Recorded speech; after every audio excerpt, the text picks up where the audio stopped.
제 한몸 건사하기도 힘든 시기에 내 바라지나 잘해도 중간은 간다. 최근에 많이 겪고 나서 제가 얻게 된 귀중한 삶의 교훈입니다.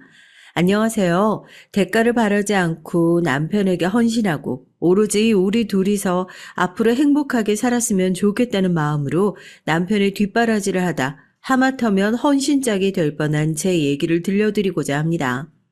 그동안 남편과 시댁에 들어갔던 제 돈과 시간을 생각하면 주변 사람들이 가슴을 치며 억울해할 정도로 이따위 집안에 뭘 그렇게 많이 해줬냐는 소리가 절로 나올 수도 있는데요. 뭐 이제 다 끝난 마당에 그거 아까워 해봤자 내 속만 탈 뿐이죠. 그냥 앞으로 이 정도밖에 안 되는 사람과 평생을 함께 하면서 제 척추에 빨대 꽂아가지고 쪽쪽 빨려서 지낼 수도 있었는데 싼 값에 사람 잘 걸러냈다. 그렇게 생각하면서 마음의 위안을 삼아볼까 합니다. 경기도의 평범한 주부로 살고 있는데 제 직업은 공무원이에요. 사업가인 두 부모님 밑에서 어떻게 공직자의 꿈을 꾸게 됐는지 다시 생각해봐도 신기하기만 하지만 누군가는 지루하고 고리타분한 직업이라고 할 수도 있는 공무원이란 직업이 아주 어린 시절부터 제 꿈이었습니다. 어렸을 때부터 엉덩이 오래 붙이고 앉아있는 건 누구보다 자신이 있었던 저였기에 공부만 하면 시험에 합격하는 일쯤이야 얼마든지 할 수 있을 것이라 쉬울 것이라 생각했었는데 현실은 녹록치가 않더군요. 행정학과에 입학해서 다른 친구들이 구급 시험을 준비하고 하나 둘 합격 소식이 들려오고 있을 때도 전 그때는 무슨 자신감이었는지 콧대 높게 나는 7급 아니면 시험도 안 볼 거라고 뻐기고 다녔었는데 그때 생각을 다시 하면 제발 정신 좀 차리라고 호되게 혼을 내주고 싶어요. 오히려 그때 시험에 합격한 친구들 빠르게 승진해서 저보다 빨리 원하는 자리에 잡아 공직 생활을 하고 있었으니까요. 이번에도 시험 합격 못하면 나 정말 공무원 시험 때려치울 거야. 집에서도 이젠 공무원 시험은 슬슬 포기하고 부모님 사업을 돕는 게 어떠냐는 압박이 있었던 터라 저도 조급해지고 있던 차였고 그렇게 나름대로 마지막이라는 조건까지 달아가면서 노량진에 들어가게 됐어요. 남편 역시 그때 만나게 된 사람이었고요. 공부할 시간도 없이 바쁘게 공부하는데 연애할 시간은 어떻게 냈냐고요? 처음 남편을 만났을 땐 연애 감정보다는 존경심이었죠. 전 7급 시험에도 이렇게 번번이 떨어지고 고전하고 있는데 당시에 남편은 5급 사무관, 그러니까 행정고시 시험을 준비하고 있었거든요. 시험 준비를 하면서도 정신적으로 스트레스가 심했었는데 그럴 때마다 전 고시원 계단에 앉아서 혼자 허벅지를 주먹으로 퍽퍽 치면서 눈물을 쏟곤 했습니다. 이거 마셔요. 공부가 생각대로 잘 안 되죠? 저도 그래요. 집에서는 제 합격만 목이 빠져라 바라보고 있는데 어쩔 땐 제가 뭐 때문에 시험 공부를 하고 있나, 집안을 일으키려고 시험 준비를 하고 있는 건가 그런 착각이 들 때도 있다니까요. 그쪽은 몇 급 준비해요? 7급?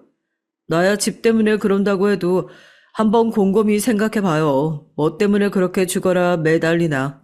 나처럼 남을 위해서 공부하지 말고 본인을 위해서 공부하라고요. 그러면 좀 덜 힘들더라고요. 가장 힘든 순간에 남편의 조언이 얼마나 큰 힘이 됐는지 모르겠어요.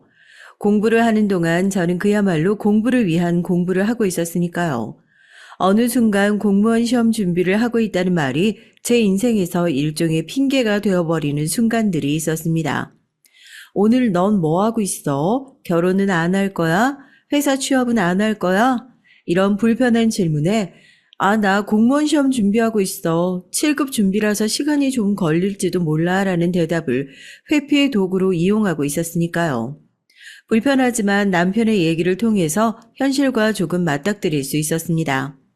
어린 시절 공무원이 되고 싶다는 순수했던 꿈은 온데간데 없이 그저 남들이 바라보는 시선에 맞춰서 급수에 연연하면서 시험 준비를 하고 있던 제 모습이 얼마나 한심하게 느껴지던지요. 한참을 고민하다 부모님에게 전화를 했어요. 9급으로 낮춰서 시험을 보겠다고요. 실망스러운 답변이 돌아올 거라는 제 예상과는 달리 부모님은 제 결정을 오히려 격려하고 지지해 주셨습니다. 지켜보시던 부모님도 마음이 불편하신 건 매 한 가지였나 봐요. 해를 거듭할수록 시험 자체에 매달리고 있는 딸의 모습이 걱정스러우셨던 거죠. 그래, 잘 결정했어. 중요한 순간에 포기하는 그것도 능력인 거다. 엄마랑 아빠는 한 번도 네가 7급 공무원이 됐으면 좋겠다. 그렇게 바란 적이 없다. 우린 그걸 응원을 했던 게 아니야. 그냥 네가 하고 싶은 일을 하는 것을 응원하고 있었을 뿐이지.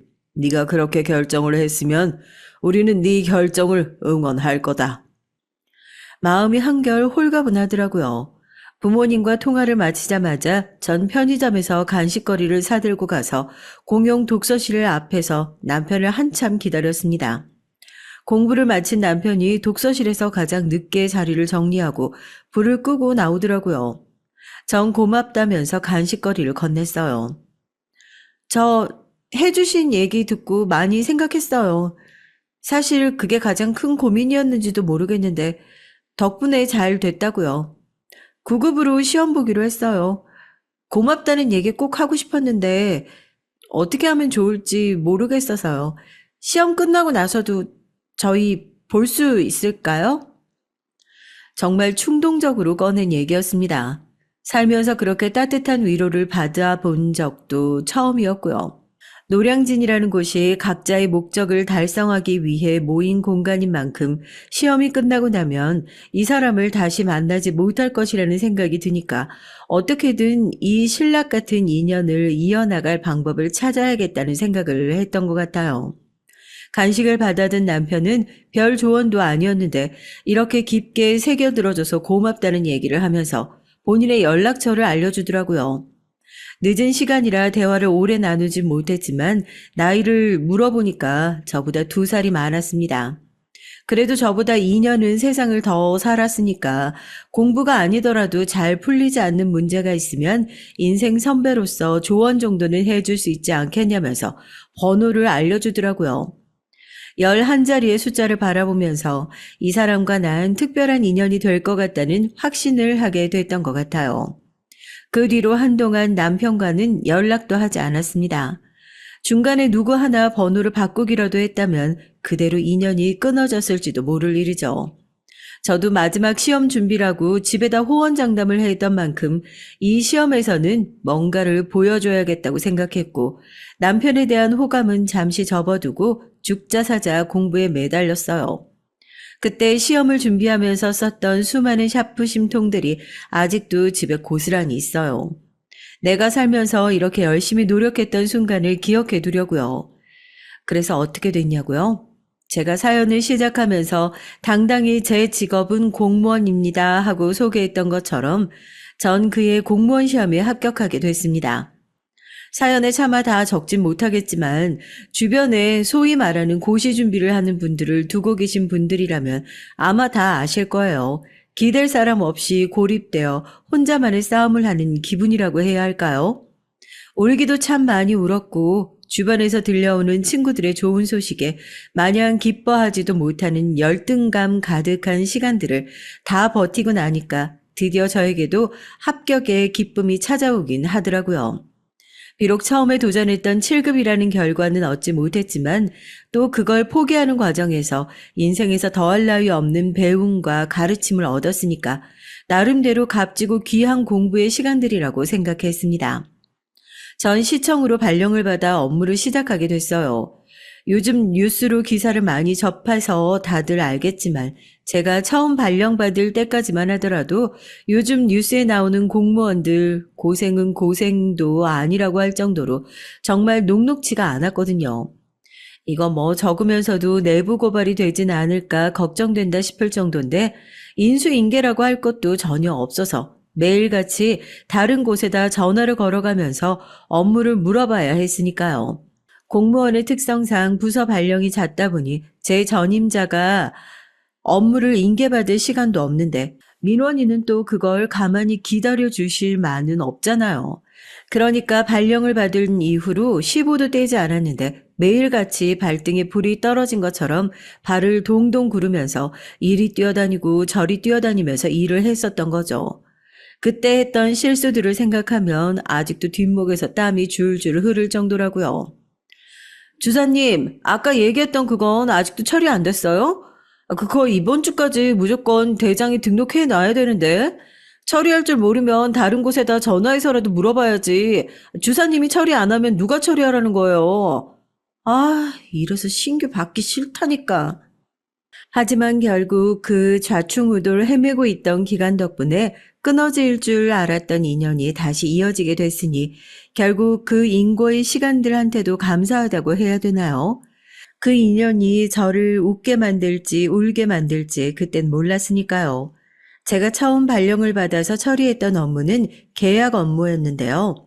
현재는 계약 업무를 맡고 있지 않아서 편하게 말씀드립니다. 혹시라도 얘기를 듣고 제가 누군지 알아차리시는 동료분들이 있다면 조용히 따로 연락 주시면 정말로 감사하겠습니다. 당시에 금주까지 처리해 계약 대장에 등록해야 하는 용역 계약건이 있었는데 신규인 제가 뭘 아냐고요. 그냥 어디서부터 손을 대야 할지, 업무는 어떤 식으로 처리해야 할지 버벅거리고만 있으니까 같은 부서에 있는 주무관님이 버럭 화를 내시더라고요. 무조건 이번 주까지는 처리해야 하니까 어디 다른 곳에 전화를 해서 물어서라도 처리를 해 놓으라고요. 그렇게 말씀하시지 마시고 본인이 알려주시면 좀 좋나 싶기도 했지만 각자 맡은 업무량이 어마어마하니까 그렇게 처음으로 다른 기관에 전화를 해서 업무를 물어보게 된 거였죠. 안녕하세요. 복지센터 박승훈 담당자입니다. 어디서 연락 주셨을까요?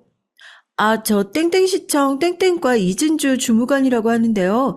여쭤볼 게 있어서 그런데 혹시 담당자분 자리에 안 계실까요?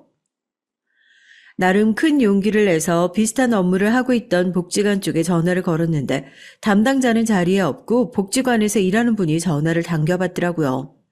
그런데 전화를 받는 목소리가 거기다 이름은 더 익숙한 겁니다. 내가 이 이름이랑 목소리를 어디서 들었을까 한참을 생각하다가 그러면 메모만 남겨주시라 하고 전화를 황급히 끊었죠. 아무리 생각을 해도 쉽게 생각이 떠오르질 않았는데 점심시간에 저한테 온 문자 한 통을 보고 기억이 다시 떠올랐습니다. 공무원 합격했나 보네. 축하해. 정말 잘 됐다. 네, 맞습니다. 별 신기한 인연이 다 있죠? 제가 업무를 물어보기 위해서 우연히 전화한 복지관에서 전화를 받았던 것이 바로 남편이었습니다. 문자를 받자마자 깜짝 놀라서 전화를 걸었죠. 어떻게 된 일이냐고요.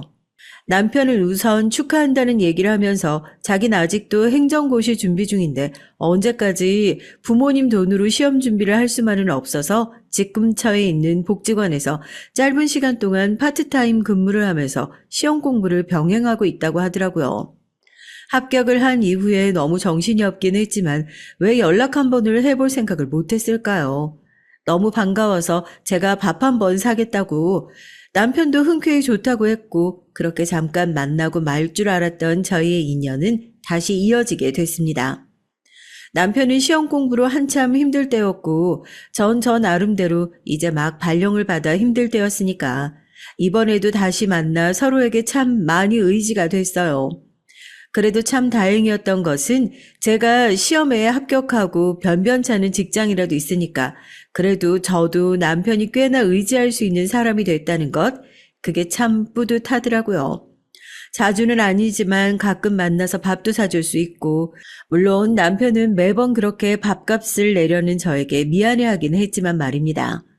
나중에 합격하면서 배로 더 얻어먹을 거라고 괜시리 미안함을 덜어주려고 큰 소리를 치면서 정이 더 쌓여갔던 것 같아요. 공부만으로도 정신이 없는 시기라는 걸 누구보다 잘 알고 있었지만 또 그런 시기였기에 어딘가 의지할 곳이 필요할 것이라고 생각했고 남편에 대한 호감은 제가 먼저 표시를 했습니다. 좋은 마음으로 만나볼 생각이 없겠냐고요. 그렇게 연애를 시작했어요. 말이 연애지 정말 뭐 제대로 된 데이트 한 번을 해본 적이 없어요. 늘 공부하느라 바빴고 또 전 그런 거에 대해서 전혀 서운해하지 않았거든요. 당장 눈앞에 있는 즐거움을 쫓겠다고 이 사람 인생에서 가장 중요한 시기를 망친 장본인이 제가 되고 싶지 않았으니까요. 오히려 조건 없이 꿈을 응원해 주시던 부모님의 마음이 뭔지 알 것 같다 싶었다니까요. 남들처럼 평범하게 연애하고 데이트 한 번을 못해도 괜찮냐고 남편은 늘 미안해하기만 했습니다. 전 항상 그렇게 착한 남편이 좋았고 내가 만약에 결혼을 하게 된다면 이런 사람이랑 해야겠다. 그때 결혼에 대한 확신이 섰던 것 같아요. 너도 이제 시보 기간도 끝났고 시험 준비하느라 시간도 많이 잡아먹었잖아. 엄마 아빠가 언제까지 이렇게 건강할 수 있을지 모른다, 너. 안 그래도 아빠 주변에서 딸 좀 소개시켜달라고 좋은 선짤이 많이 들어오니까 무조건 싫다고 하지 말고 이번 주말부턴 선 보자. 뭐 남자를 만나야 결혼을 할 거 아니야. 너 연애는 제대로 해본 적 있긴 하냐? 여튼 이제 아빠도 더는 못 미룬다. 이번 주부터 선 보고 좋은 사람 만나서 아빠 퇴직하기 전에 무조건 식 올려. 아뿔싸, 시험만 합격하고 나면 피할 수 있었던 부모님의 잔소리. 아직 결혼과 아이가 남아있다는 것을 왜 몰랐을까요? 남편과도 문제없이 잘 만나고 있고 뭐 크고 작은 실수들을 하긴 하지만 회사도 이제 막 적응을 해나가고 있었는데 집에서 슬슬 제 결혼 얘기가 나오기 시작한 겁니다. 그동안은 난 아직 결혼 생각 없다. 이제 막 들어갔는데 적응도 안 된다. 남자 만날 생각 없다. 오만 핑계로 다 막고 있긴 했지만 이젠 선자리까지 잡아놓고 부모님한테 더 이상 댈 핑계도 없다 싶은 거예요. 결국 사실대로 털어놨습니다. 지금 만나는 사람이 있고 시험 준비를 하고 있다고요. 그럼 아직 변변찮은 직장도 없는 거냐고 부모님이 이 말을 싸매 쥐더라고요. 그 얘기에 저도 단호하게 얘기를 했습니다. 나 시험 준비할 때도 옆에서 도움 많이 줬던 사람이고 그리고 이 사람은 달라. 이 사람 정말 지금 일도 공부도 누구보다 열심히 하는 사람이야. 아빠가 그랬잖아. 아무리 요령 피우는 놈들이 다 자리 차지하는 것 같아도 결국에 제일 높이 올라가는 놈은 성실한 놈이라고. 제가 뭐 아무나 만나는 사람 같아요? 이 사람 다른 건 몰라도 성실함 하나는 제가 진짜 보장할게요. 결혼을 한다면 무조건 이 사람이랑 할 거예요. 이 사람 두고 선도 못 본다고요. 왜 하필이면 그 수많은 사람 다 놔두고 시험 공부하는 놈을 만나냐면서 아버지가 노발대발을 하셨죠. 제 성질머리가 누굴 닮았겠어요. 저도 한마디도 안 지고 나도 순순히 결혼 못한다. 아버지 맘대로 잡아놓은 선짜리니까 알아서 취소하셔라. 난 결혼해도 이 사람이랑 할 거다. 으름장을 놨습니다. 아버지 입장에서는 나름대로 급하셨을 거예요. 하고 있던 사업을 정리하고 그 자리에 새를 놓으시려고 준비를 다 끝내놓으시고 이제 딸 결혼만 제 시기에 딱 시키면 되겠다 생각하고 있었는데 계획이 완전히 어그러졌으니까요. 시험에 합격을 한다는 보장도 없고 5급 사무관이야 얼마든지 소개시켜 줄게. 제가 직급 보고 사람 좋아하는 건 줄 아세요? 그냥 그 사람이니까 좋은 거예요. 5급 사무관을 한 트럭을 갖다 줘도 여튼 소개 안 받아요. 그럼 차라리 그 사람이랑 결혼을 시켜주세요. 제가 무슨 수를 써서라도 그 사람 2년 안에 시험 합격시킬 테니까요. 그럼 그 사람이랑 결혼하는 거 허락해 주실 거예요? 무슨 팩인지 몰라도 몇 날 며칠을 찾아와 반대하시는 부모님에게 패기롭게 그런 얘기를 했어요. 차라리 이 사람이랑 결혼을 시켜달라. 이 사람 내가 사무관 만들겠다고요. 부모님도 이 얘기에 마음이 조금 흔들리시는 것 같더라고요. 어차피 아무리 결혼을 반대해봤자 제가 고집을 꺾을 일은 절대 없을 것 같고 저렇게 이 사람이 될 사람이다. 내가 합격을 시키겠다. 호언장담을 하는 저를 보니까 그러면 한번 믿어볼까 싶으셨던 것 같습니다. 그제서야 아버지가 그럼 그놈 얼굴이나 한번 보자고 조금 누그러진 말투로 말씀을 하시더라고요. 남편에게도 모든 상황을 솔직하게 얘기했습니다. 내가 지금 이런 상황이라고요. 결혼을 하고 나서 남편 뒷바라지를 해주겠다는 생각은 사실 이전부터 쭉 해왔었어요.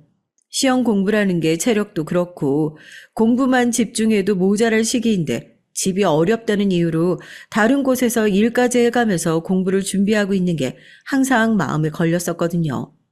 이런 시기에 뭔가 힘이 되어주고 싶고 그냥 아무런 걱정 없이 공부만 하게 해주고 싶은데 지금 연애를 한다는 이유만으로 남편한테 그런 도움을 줄 수는 없는 상황이었으니까 결혼을 해서 이렇게 당신을 돕고 싶다 솔직하게 털어놨습니다. 제 얘기에 맞은편에 앉아있는 남편은 말없이 눈물을 뚝뚝 흘리더라고요. 깜짝 놀랐어요. 힘든 수험 생활에서도 남편이 우는 모습은 한 번도 못 봤거든요. 내가 대체 뭐라고? 내가 대체 뭐라고 당신이 그렇게 희생을 해. 너무 고마워. 당신이 믿어준 만큼 나도 뭔가 보여줄게. 나 정말 열심히 살아볼게. 당신한테도 장인어른 장모님한테도 부끄럽지 않은 사람이 될 수 있도록 노력할 거야. 당신 믿음 배신하는 일 없을 거야. 그렇게 엉겁결에 프로포즈가 되어버린 자리가 끝나고 본격적으로 결혼 준비를 하게 됐어요. 보자마자 딱이라도 날리지 않을까 솔직히 조마조마했었는데 아버지는 남편을 만나보더니 오히려 그동안 반대를 하셨던 사람이 맞나 싶을 정도로 마음이 180도 달라지신 것 같았습니다. 어렸을 때 가난한 집의 장남으로 태어나셔서 정말 맨손으로 본인 사업 일구셔서 이 자리까지 오신 분이라서 무엇보다 성실함을 중요하게 생각하시던 분이었는데 아버지가 돌아가시고 집에서 혼자 가장 노릇을 하면서 포기하지 않고 시험 준비를 하고 있던 남편의 모습이 꽤나 듬직해 보이셨나 봐요. 어렸을 때 아버지랑 딱 한 번 낚시를 갔던 경험이 있었는데 그게 참 좋았다고. 남편이 그 얘기를 하는데 아버지가 완전히 마음이 탁 갔다니까요. 저희 아버지 취미가 또 낚시거든요. 그 자리에서 남편이랑 술잔을 부딪히면서 자네 다른 건 몰라도 결혼하고 나면 내가 아버지 노릇은 제대로 해주겠다고 결혼 준비하던 시기에 남편 눈물 참 많이 봤습니다. 남자는 뭐 태어나서 3번만 우는 거라고 하던데 결혼식 날 제 손에 반지 끼워주면서까지 울었으니 남편은 이제 울 일은 없겠다 싶었으니까요. 여튼 가장 걱정이 많았던 게 저희 집에 인사를 가는 일이었는데 생각보다 수월하게 끝나는 것은 물론이고 거의 호영호재하는 수준으로 남편과 아버지의 죽이 척척 맞는 모습을 보면서 참 다행이다 싶었어요. 오히려 복병은 제 쪽이었습니다. 시댁이요. 뭐 저도 같이 일하시는 분들에게 시댁 얘기라면 점심시간마다 질리게 들어왔고 그렇게 시댁 욕을 하다가도 시어머니 전화하면 일도 내팽개치고 전화기를 들고 뛰쳐나가는 선배들을 워낙 많이 봐왔던 터라 예상을 하지 못한 것도 아니었는데 막상 시댁을 만나보니까 아, 공직 생활은 별로 어려운 것도 아니었구나 싶더라니까요. 얘기 많이 들었어요. 뭐 결혼하고 나면 우리 아들 공부하는 것을 전폭적으로 지원해주고 싶다고 그랬다면서 다른 건 몰라도 그 얘기 듣고 아가씨가 참 사람 보는 눈은 있구나 싶더라고. 내가 우리 아들이라서 하는 얘기가 아니라 애가 정말 똑똑해. 어렸을 때부터 한글을 얼마나 빨리 뗐는지 동네에서 영재 수재 소리 들으면서 자랐던 애야. 식사 자리 내내 남편 칭찬을 어찌나 하시던지요. 전 그냥 네네 하면서 다 들어드리고 있었죠.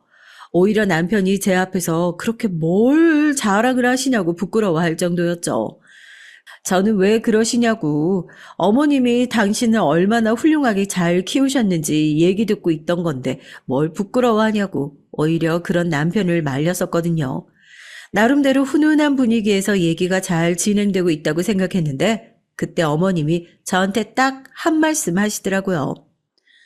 근데 그 9급이라면서요? 아유, 공부를 조금 더 해보지 그랬어. 우리 아들 5급 합격하고 나면 이거 차이가 너무 많이 나가지고 사람들 보기 좀 부끄럽겠는데. 순간 얼굴이 확 달아오르더라고요. 그런 얘기를 한 번도 들어본 적이 없어가지고 전 나름대로 제 직업에 자부심을 가지고 사는 사람이었거든요. 남편도 그 얘기에 화들짝 놀라서 지금 무슨 말씀을 하시는 거냐고 시어머니의 얘기를 탁 끊어버렸죠. 그때는 그 얘기에 기분이 상하기보단 너무 당황해서 어떻게 받아쳐야 할지 우물쭈물했던 것 같아요. 지금이라면 그 자리에서 제가 이런 소리나 이런 취급 받을 만한 사람은 아닌 것 같다. 버럭 화라도 내고 자리를 박차고 일어났을 테지만 그때까지만 하더라도 하루 종일 공부만 하다가 일을 시작한 저 역시도 세상 물정 모르는 사회 초년생 그 이상도 이하도 아니었으니까요. 어머님 걱정하시는 것도 알겠지만 저 그래도 부서에서 일도 열심히 하고 있고요. 이 사람이 시험 합격할 때쯤 되면 저도 그래도 승진을 하지 않을까 싶어요. 서로 잘 되자고 하는 일이니까요. 기껏 생각해서 분위기를 푼다고 한 소리가 저거였네요. 그때는 참 왜 그랬는지 그렇게 해서라도 저런 집구석에 잘 보이고 싶었냐고 손가락질하고 욕을 하셔도 할 말이 없네요. 100번이고 1000번이고 욕을 먹어도 싸다고 지금의 저도 생각하고 있으니까요. 여튼 찝찝한 게 많았지만 어찌저찌 인사는 잘 마무리됐어요. 인사를 마치고 나와서 남편도 몇 번이나 계속해서 사과했고요. 어머님이 혼자서 본인을 키우시면서 바라는 것도 많고 본인에게 거는 기대가 워낙 크다 보니까 저한테 한 번씩 마음에도 없는 소리를 하실 때가 있는 것 같다면서 너무 마음에 담아두지 말아라. 그렇게 얘기를 하니까 저도 당시엔 잠시 화가 나긴 했었지만 마음에 쌓일 정도로 크게 상처받았던 건 없었던 것 같습니다.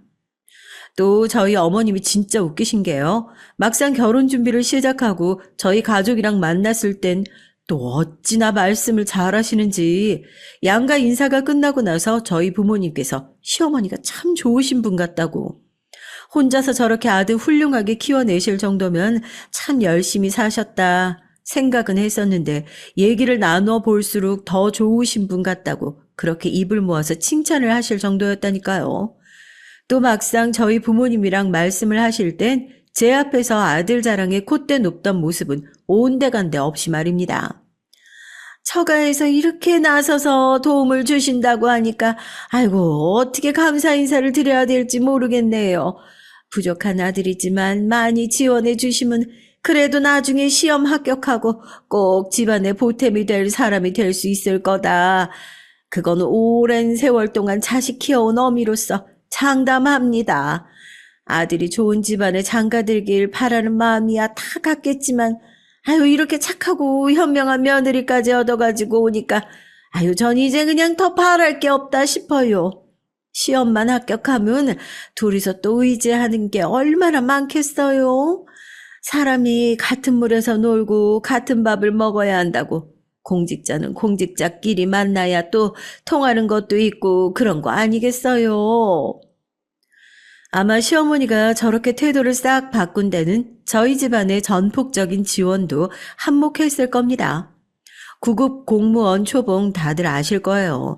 아무리 이것저것 수당을 붙이고 뭐 상여금을 붙인다고 하더라도 공무원 월급 모아가지고 서울이나 경기도에 집을 사는 건 초년생으로선 꿈도 못 꿀 정도로 어림도 없는 일이었으니까요. 남편이야 공부를 하는 상황이었으니 뭐 그쪽 상황은 말로 더 하지 않아도 더 뻔한 상황이었고요. 어쩔 수 없이 부모님에게 손을 벌릴 수밖에 없었죠. 제 입장에서는 부모님의 퇴직금을 까먹는 것 같아서 죄송스러운 마음도 크긴 했지만 아버지는 뭘 그런 걸 가지고 미안해하냐면서 나중에 둘이서 자리 잡고 잘 되면 그때 천천히 갚아 나가면 되지 않겠냐고 그러면서 되려 저를 위로하셨습니다. 너 이 아버지가 수완 좋은 사업가라는 사실이 있었나 본데 아버지는 안 될 것 같은 사업에 이렇게 큰 돈 투자 안 한다. 그리고 하나밖에 없는 딸 결혼하는데 이런 것 하나 못 해줄까 봐. 어차피 내가 죽고 남은 재산 이구 지구 다 싸들고 갈 것도 아닌데 그냥 미리 좀 당겨서 준다고 생각하고 네 앞으로 집 해주는 거니까 부모님이 지원해 줄 때 감사하게 생각하고 둘 다 열심히 살아봐. 젊은 사람 둘이 모이면 못할 게 뭐가 있어. 난 네 나이로 돌아갈 수만 있다면 사업이 뭐냐 대한민국도 살 수 있을 것 같은 기분이다. 결혼식 비용만 겨우 저와 남편이 저축해둔 돈으로 마련해서 그렇게 식을 올렸어요. 결혼 준비도 거의 저 혼자 했어요. 남편 시간을 최대한 뺏고 싶지 않아서요. 그 정도로 많이 배려를 했습니다. 신혼여행도 당연히 생략을 했고요. 결혼식을 하고 나서 들어온 축의금은 당연히 결혼에 들어간 비용을 전부 지원해 주신 아버지에게 돌려드리는 게 맞다고 생각을 했지만 아버지께서는 혼자 사시는 사돈이 아들 보내고 적적해하지 않겠냐. 얘기 들어보니까 집안 형편이 많이 어려운 것 같던데 저희가 필요한 가전 등을 사는 비용을 제외하고서는 전부 어머님께 드리라고 그렇게까지 배려를 해 주셨습니다. 제 친구들 사이에서 한때 남편의 이미지가 정말 안 좋았었어요. 친한 친구들 사이에서는 남편이 결혼이 아니라 장사를 하는 것 같다고. 그쪽 집안은 너무 염치도 없는 거 아니냐. 아들 가지고 장사하는 것도 아니고 그렇게 돈 준다고 해도 자기 같으면 양심에 찔려서 안 받겠다고. 그런 얘기를 하면서 저희 시댁을 욕하기도 했었죠. 그 친구들이 저를 진정으로 생각하는 제대로 된 친구들이었는데 왜 그때는 잘 살기로 약속한 저희 부부에게 돌을 던지는 것 같은 기분만 들었는지 정말 좋은 사람이고 저에게 원석과도 같은 사람이었기에 사람들은 이 사람의 진가를 알아봐주지 못하는 답답한 마음만 들었습니다. 청첩장을 돌리러 갔을 때도 난색을 표하는 친구들과 결혼을 하면서 사이도 많이 끊겼어요. 남편이라는 원석을 갈고 닦을 생각에 기뻤지만 어쩐지 결혼을 하면서 얻은 것보다 잃은 게 더 많은 것 같다는 느낌을 지울 수가 없더라고요. 결혼이라는 게 참 신기해요. 처음엔 마냥 좋기만 했죠. 남편이 공부를 하느라 매일같이 얼굴을 보는 게 어려웠는데 이젠 집에 돌아가기만 하면 남편이 있었으니까요. 공부를 하는 남편을 배려한답시고 하루 종일 직장에서 힘들게 일을 하고 돌아와도 설거지며 빨래며 청소며 집안일이 하나도 되어 있지 않은 집에 들어와도 그저 남편이 집에서 저를 맞아주고 있다는 그 사실 하나만으로도 기뻤던 날들이었습니다. 하지만 그것도 하루 이틀이죠. 그래도 집이란 게 같이 사는 공간이잖아요. 적어도 가사는 절반으로 분담했으면 좋겠다는 얘기를 했을 때 남편은 깜짝 놀라면서 자기가 그런 부분까지는 신경 쓰지 못했던 것 같다. 앞으로는 주의하겠다. 철석같이 대답을 했습니다. 그런데 제가 남편을 너무 믿었던 걸까요? 그 얘기가 시어머니한테까지 새어들어갈 줄은 꿈에도 생각하지 못했어요. 일을 하고 있는데 시어머니에게서 전화가 걸려왔습니다. 보통 낮 시간에는 전화를 잘 안 하시는데 어쩐 일인가 했었죠. 전화를 받으니까 잔뜩 화가 난 목소리에 시어머니가 네가 생각이 있는 애냐 없는 애냐 하면서 소리를 꽥 지르시더라고요. 얼마나 큰 소리로 호통을 치시는지 주변에 있는 직원들도 제 전화기에서 나는 소리에 놀라서 주변을 다 돌아볼 정도였어요. 제가 황급히 자리에서 일어나서 밖으로 나가 전화를 받아 자초지종을 물었죠. 대체 무슨 일이냐고요. 네 남편이 고작 네가 처먹은 접시나 설거지하려고 결혼한 줄 알아? 내 아들이 장차 얼마나 대단한 사람이 될 사람인데 공부하는 애한테 그런 일을 시켜? 뻔뻔해도 유분수지. 귀한 아들 데려다가 열심히 뒷바라지 하겠다고 그 소리 믿고 내가 결혼 허락한 거야. 우리 아들 그렇게 막대할 거면 너 당장이라도 이혼 도장 찍고 우리 아들 당장 집으로 보내. 대체 무슨 소린가 했더니 아무래도 어제 남편한테 가사 일은 좀 분담해서 했으면 좋겠다고 얘기한 걸 시어머니에게 전했던 모양이더라고요. 어머님 무슨 오해가 있으신 것 같다. 저 남편한테 여태 설거지 한번 시킨 적 없이 집안 살림이라고는 전부 제가 했었다. 그래도 같이 사는 공간이고 집안일은 부부가 상의해서 해야 될 부분이니까 그건 저희가 알아서 하겠다고 아무리 얘기를 해도 벽에다 대고 얘기하는 기분이더라고요. 언제까지고 전화기만 붙들고 있을 수는 없는 노릇이니까 일을 하러 들어가 봐야 한다고 전화를 끊어버리고 남편에게 전화를 했죠. 그걸 왜 시어머니에게 전달해서 이 사단을 만드냐고요. 남편도 놀라면서 시어머니에게 안부 전화가 왔길래 그냥 일상적인 대화를 하다가 가사 일은 어떻게 하고 있냐 그 물음에 여태 제가 다 해줬고 앞으로는 좀 분담해서 하려고 상의를 했다. 그거 딱 한마디 했을 뿐이랍니다. 사무실에서 지금 이 사단이 났다. 내가 회사에서 이런 전화를 붙들고 있어야겠냐. 저도 너무 화가 나고 당황스러워서 남편한테 대고 엄청나게 화를 냈어요. 남편은 본인이 다 해결하겠다고 저한테 몇 번이고 미안하다고 사과를 하고 전화를 끊었습니다. 집에 돌아가니까 남편이 시어머니와 통화를 잘했다고 이런 일로 신경 쓰게 해서 미안하다고 사과를 하더라고요. 집안일도 다 해놓고 말입니다. 화는 전혀 풀리지 않았지만 정말 화를 낼 기운조차 없는 상황이었어요. 남들이 다 말리던 결혼을 한 결과가 이런 걸까? 그날 저녁에는 남편 얼굴 꼴도 보기 싫어서 작은 방에 들어가서 혼자 잤었네요. 결과적으로 남편과 싸운 게 아니어서 싸움이 길게 가진 않았어요. 대신 남편한테 아주 사소한 이야기라도 시어머니에게 절대 나랑 있었던 얘기를 옮기지 말아달라 신신당부를 했고 남편도 그러겠다 약속을 했죠.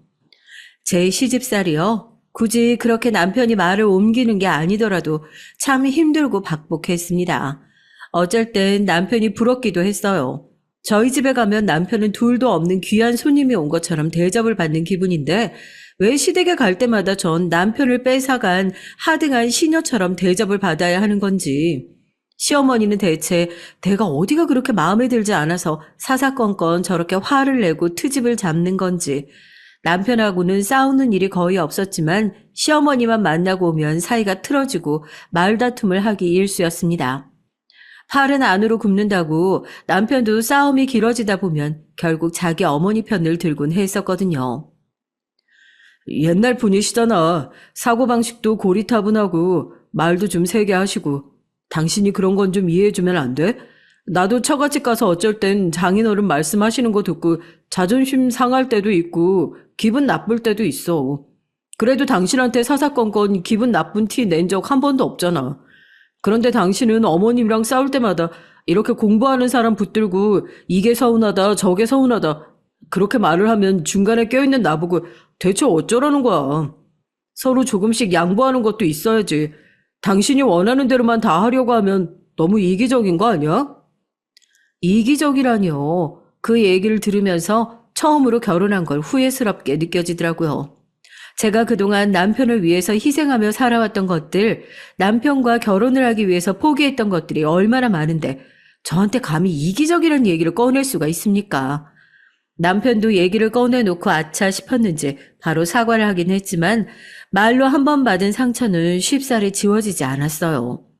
그렇게 남편과 사이가 조금씩 틀어지기 시작했고 그 중심에는 항상 시어머니가 계셨죠.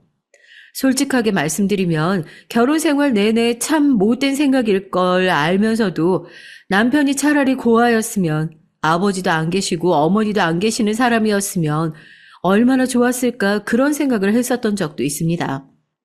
그 정도로 시어머니에게 내내 시달림을 받으면서 살았어요. 제가 마음에 들지 않을 때마다 툭 하면 이혼 얘기를 꺼내는 것도 한몫했죠. 이혼은 뭐 시어머니가 시키는 거랍니까? 저랑 남편은 그런 역경과 고난을 이겨내면서도 꾸역꾸역 잘 살아가고 있는데 지금은 이런 사소한 것들로 싸울 시기가 아니라 중요한 일을 준비해야 될 시기니까 다른 일에 너무 힘을 빼지 말자고 그렇게 얘기하면서 정작 당사자들은 신경도 안 쓰고 있는데 어머님은 툭 하면 너네 그럴 거면 이혼해라. 너 그럴 거면 내 아들 반납해라 라는 소리를 입에 달고 사셨어요. 마치 아들이 본인의 소유물이고 저는 그 소유물을 무단으로 점유하고 있는 도둑 취급을 당하는 것 같아서 속이 부글부글 끓었죠. 행복할 거 없는 결혼 생활에서 점점 지쳐가고 있을 때였습니다. 그래도 매번 그렇게 힘들기만 하면 어떻게 살겠어요. 그 힘든 날들 속에서도 기쁜 소식은 찾아오더라고요. 남편이 행정고시를 준비한 기간이 무려 6년입니다. 뭐 될 사람은 3년 공부해도 금방 된다고 하지만 남편이야 집안 형편이 어려우니까 일과 공부를 병행하고 정작 공부만 집중해서 했던 시기는 결혼해서 제가 전폭적으로 뒷바라지를 해주었던 시점이니까 제대로 공부를 시작한 건 딱 1년 정도 되겠네요. 남편의 행정고시 1차 시험 전날 전 시험 당일까지 연가까지 내놓고 남편의 그간 노력이 헛되지 않도록 마지막까지 최선을 다했습니다. 여보, 잘할 수 있어. 그동안 열심히 해왔잖아. 더 잘할 생각도 하지 말고 부담 갖지 말고 그냥 당신이 평소에 해왔던 것만큼 딱 그 실력만 내고 와. 수험생을 떠나보내는 학부모의 마음으로 그렇게 남편을 단단히 준비시켜 보냈어요. 당사자는 얼마나 긴장이 됐겠어요. 행정고시는 시험을 2번 치는 거거든요. 1차, 2차 시험으로 나눠져 있는데 수험생들이 체감하는 시험 난이도가 변호사 시험보다 높다고 할 정도니까 어려운 것은 말로 다 할 수도 없고 지문도 길고 1차 시험 같은 경우에는 한 문제당 1분 내외로 풀어야 하니까 평소에 연습도 엄청나게 해야 하고요. 시간 싸움인 만큼 연습만이 살 길인 거죠. 그렇게 1차 공직 적격성 평가를 치른 남편은 완전히 녹초가 되어 집으로 돌아왔습니다. 그 모습을 보는데 왜 그렇게 눈물이 왈칵 나든지요. 둘이서 현관에서 끌어안고 펑펑 울었어요. 정말 고생했다고요. 저한테 말도 다 못했지만 혼자서 얼마나 길고 외로운 싸움을 해왔을지 그 노력의 결실이 하루 짧은 이 순간에 결정이 된다는 게 얼마나 참 힘든 일이에요. 고생했다고 고생한 만큼 좋은 결과 있을 거라고 남편을 꽉 끌어안아 줬죠. 그렇게 합격자 발표 날까지 집에서 둘이 제대로 얘기도 못할 만큼 긴장 가득한 하루하루를 보냈습니다. 남편은 결과가 어떻게 됐든지 간에 떨어져도 내년 준비를 또 해야 하지 않겠냐면서 2차 시험 준비를 시작했고, 저는 늘 그랬듯이 묵묵하게 남편의 뒷바라지를 다시 시작했어요. 저희 아버지도 연락을 해서 시험 공부하느라 고생한 우리 사위 맛있는 밥이라도 한 끼 사 먹이게 나오라고 하셨는데, 제가 중간에서 만류했습니다. 아직 합격자 발표도 안 나왔잖아요. 아빠, 합격자 발표 나오면 그때 사주세요. 지금 2차 시험 공부한다고 다시 준비 들어갔어요. 많이 긴장되나 봐요. 나도 그렇고. 그렇게 온 가족이 살얼음판을 얼마나 걸었을까요? 드디어 합격자 발표 날이 되었습니다. 남편은 긴장감에 얼굴이 창백해져서는 차마 확인을 못하겠다고 합격자 발표가 나는 홈페이지에 들어가 보지도 못했어요. 저도 마찬가지였죠. 긴장된 마음에 두 사람이 손을 꼭 잡고 결과를 확인했습니다. 선명하게 적혀있는 남편의 이름 합격이었어요. 온몸의 긴장이 다 풀리는 것 같더라고요. 충분히 해낼 수 있을 거라고 믿고 있었지만 아니나 다를까 이렇게 멋지게 해낸 남편이 참 대견스럽고 고마웠습니다. 지난날 제 결혼 생활이 힘들었던 것도 기억 안 날 만큼요. 여보, 정말 고생했어. 정말 다행이다. 난 당신이 정말 해낼 줄 알았어. 당신만큼 성실한 사람 아니면 누가 되라고. 정말 잘했어. 정말 잘 됐어, 여보. 얼른 어머니께 전화해. 누구보다 합격 발표를 기다리고 계실 어머님께 빨리 전화를 드리라고 남편도 얼떨떨한 표정으로 화면을 몇 번이나 확인하더니 이내 안도의 한숨을 몰아쉬며 어머님께 전화를 드리더군요. 오랜만에 남편의 밝은 목소리를 들으니 참 다행이다 싶었습니다. 두 사람이 충분히 합격의 기쁨을 나누시라고 제가 함께 통화를 하진 않았지만 수화기 너머로 들려오는 어머니의 기뻐하시는 목소리를 들으니까 어머님 역시 얼마나 기뻐하실지 감조차 오지 않더라고요. 무려 6년이잖아요. 6년 동안 어머님 역시 한마음 한뜻으로 남편을 응원하고 계셨을 텐데 그 결실이 맺어지는 날이었으니 저까지 참 마음이 찡하더라고요. 그런데 그 합격 소식이 불행의 시발점이 될 줄 몰랐습니다. 이게 다 무슨 소리냐고요? 즐거웠죠. 행복했고요. 아주 잠깐 동안요. 저희 가족들과도 만나서 합격의 기쁨을 나누고 그때까지만 하더라도 정말 세상을 다 가진 것처럼 행복했습니다. 잠깐 동안 그 기쁨을 만끽하고 나서 남편을 언제 합격했냐는 듯이 다시 공부를 시작하게 됐고 저도 다시 쳇바퀴처럼 회사에 나가서 일을 시작하면서 언제 그랬냐는 듯이 일상으로 복귀를 하게 됐어요. 마음속에 터질 것 같은 기쁨을 안고 있었지만 일상은 잔잔하게 흘러갔습니다. 제가 어머님에게 걸려온 한 통의 전화를 받기 전까지 말이에요. 예, 너 오늘 일 끝나고 나 좀 보자. 그 너한테 긴히 해야 될 얘기가 있으니까 승훈이한테는 말하지 말고 따로 좀 봤으면 싶다. 처음 어머님의 전화를 받았을 때요. 제가 무슨 생각을 했는지 아세요? 그동안 아들 뒷바라지 해주느라 수고했다. 불러서 칭찬이라도 해주시려는 줄 알았어요. 알겠다고 제가 식당 예약을 해두겠다고 모시러 가겠다는 말도 만류하고 식당에서 보자고 하시더군요. 퇴근을 하고 바로 달려가니까 어머님이 먼저 도착해 계셨어요. 남편이 합격하고 나서 어머님을 처음 뵙는 거였으니까 저도 기뻐서 뭐 드시고 싶으신 거 있으시냐. 오늘은 어머님 드시고 싶은 거 다 드셔라. 제가 사겠다 신나서 떠들고 있는데 어머님이 대뜸 그러시더라고요. 너네 갈라서라고요. 제가 너무 놀라서 되물었어요. 지금 무슨 말씀하시는 거냐고요. 아무리 생각해도 급이 안 맞아서 말이야. 우리 아들이 이제 합격하고 나서 사무관 시작하고 나면 장차 장관까지 될 수 있는 사람이야. 그래도 우리 아들 옆에서 어울리는 사람인 것 같니? 더 정 붙기 전에 깔끔하게 헤어져. 뭐 좋은 소식 듣는다고 식당에서 보자고. 여튼 나는 내 얘기 다 전했다. 아, 너네 더 같이 사는 꼴 보고 싶지도 않고 네 얼굴 마주 앉아서 밥 먹고 싶은 생각도 없으니까 적당한 핑계 둘러대고 갈라서.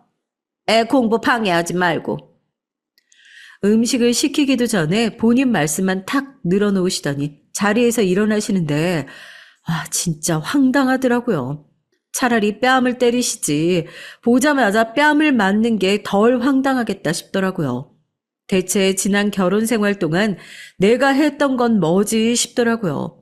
집으로 돌아가서 남편 얼굴을 보는데 헛웃음이 나와요.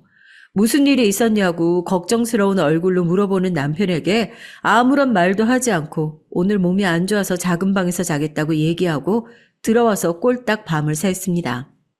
아무리 남편을 사랑하지만 저런 시모를 모시고 내 결혼 생활을 계속하는 게 맞나 싶어서요. 다음날 연가를 쓰고 아버지를 찾아갔어요.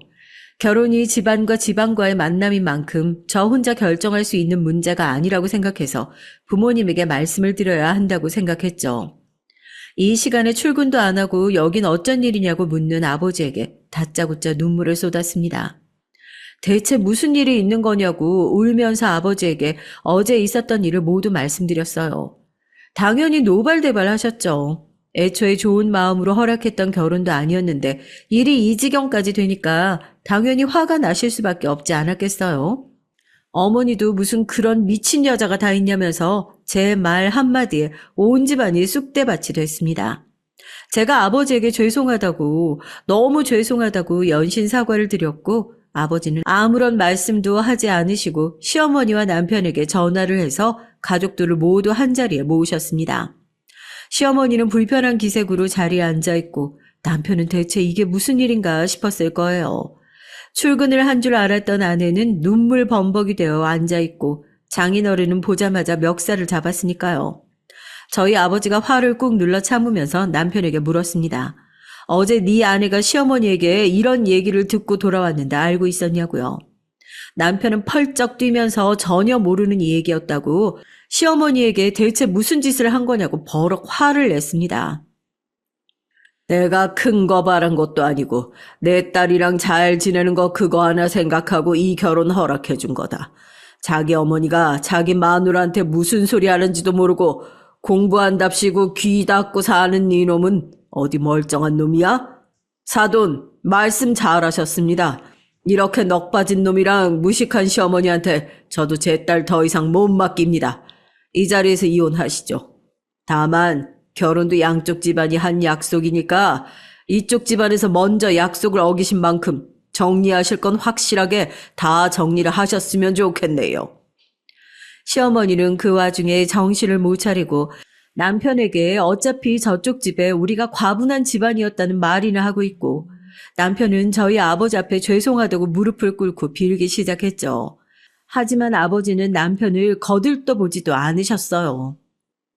두 사람이 살고 있는 집, 그것도 제가 해준 거 아닙니까?